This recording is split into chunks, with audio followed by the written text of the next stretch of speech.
प्रभु यीशु मसीह के सामर्थी और जलाली नाम में आज दिनांक 28 मई दिन बुधवार को आप सब श्रोताओं का हम स्वागत करते हैं।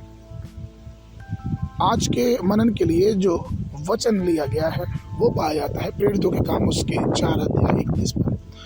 जब ये प्रार्थना कर चुके तो वह स्थान जहाँ वे इकट्ठे थे हिल गया और वे सब पवित्र आत्मा से परिपूर्ण हो गए और परमेश्वर का वचन हियाव से सुनाते रहे। प्रियो, आज के मनन के लिए जो शीर्षक है वो है एक प्रार्थना जो सामर्थ्य देती है। प्रियो, ये बहुत जरूरी है कि हमारी प्रार्थना में एक सामर्थ्य दिखना चाहिए।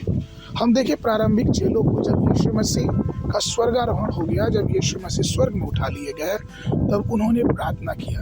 उनकी प्रार्थना में इतनी सामर्थ्य थी कि जिस स्थान पे वो थे वह स्थान हिल गया।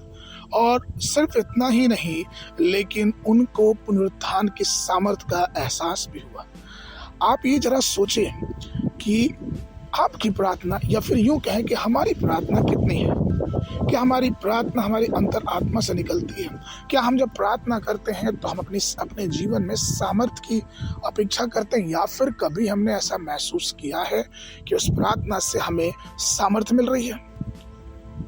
किसी ने कहा था कि थोड़ी प्रार्थना थोड़ी सामर्थ्य, ज्यादा प्रार्थना ज्यादा सामर्थ्य, और प्रार्थना नहीं अर्थात सामर्थ्य नहीं। प्रियो, परमेश्वर ने अपनी सामर्थ्य हमें और आपको दिया है।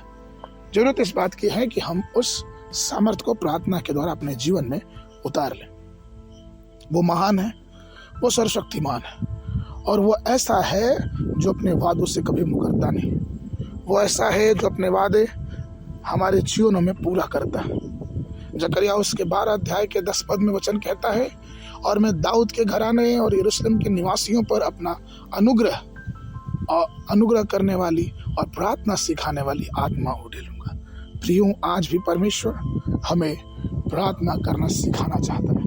इसलिए हम जो उसके बच्चे हैं, इसलिए हम जो उसके संतान कहलाते हैं, हमें चाहिए कि हम ऐसा ज्ञान रखें, हम ऐसी समझ रखें कि हम उससे दुआ करें। और सिर्फ प्रार्थना नहीं, लेकिन सामर्थ्य की प्रार्थना, जिन प्रार्थनाओं से जंजीरें खुल जाती हैं, जिन प्रार्थनाओं से नींव हिल जाती है, जिन प्रार्थनाओं से पुनरुत्थान की सामर्थ्य हमारे जीवनों में आती है। अगर हम ऐसी प्रार्थना करने लगे तो हम परमेश्वर की सामर्थ्य को दूसरों तक पहुंचा सकते हैं। हमारी प्रार्थनाओं से बहुत सी आत्माएं जो अंधकार में हैं वो परमेश्वर की ज्योति के पास आ सकती। इसलिए आइए अपने जीवनों में प्रार्थना की शुरुआत करें, अपने जीवन को आत्मा और सच्चाई से चलाएं और उसके अनुग्रह से भर जाएं और पवित्र आत्मा में आगे बढ़ते जाएं। आगे के मनन के लिए रोमियो की पत्री उसका 12 अध्याय 12 पद। आशा में आनंदित रहो, क्लेश में स्थिर रहो, प्रार्थना में नित्य लगे रहो। बाइबल अध्ययन के लिए सुबह के समय दूसरा इतिहास उसका 4, 5, 6 अध्याय, शाम के समय यूहन्ना उसका 10 अध्याय 24 पद से लेके 42 पद तक। परमेश्वर आप सबको आशीष दे।